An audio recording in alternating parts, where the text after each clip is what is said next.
మన స్కూల్ నుంచి రావి శ్రీనివాసరావు గారు అని చెప్పేసి ఒకసారి కాల్ చేశారు. మేడం మీ గార్డెన్ వీడియోస్ మేము రెగ్యులర్గా ఫాలో అవుతూ ఉంటాం. మన స్కూల్లో కూడా గార్డెన్ అనేది మెయింటైన్ చేద్దాం అనుకుంటున్నాం. చాలా ఇంట్రెస్టింగ్గా ఉన్నారు స్టూడెంట్స్ కానీ స్టాఫ్ కానీ అని చెప్పడం జరిగింది. నేనైతే కొన్ని రకాల విత్తనాలు మన అడ్మిన్స్ నుంచి తీసుకొని ముందుగా అనుకున్న విధంగానే సార్ గారిని అయితే విజయవాడ ఎయిర్పోర్ట్లో నైట్ 9 o'clockకి నేను మీట్ అవ్వడం జరిగింది. విత్తనాలు అయితే అందజేశాను. సార్ అయితే చాలా హ్యాపీగా ఫీల్ అయ్యారు.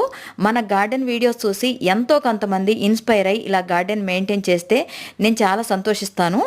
అలా ముందుగా ఫస్ట్ టైం నా స్కూల్ నుంచి నాకు కాల్ వచ్చి ఇలా గార్డెన్ మెయింటైన్ చేయబోతున్నామంటే నా ఆనందం అయితే రెట్టింపు అయింది. తప్పకుండా మన స్కూల్కి నేనైతే సపోర్ట్ చేస్తాను, విత్తనాల పరంగా కానీ ఏదైనా ఇబ్బందులు ఫేస్ చేసినా కూడా.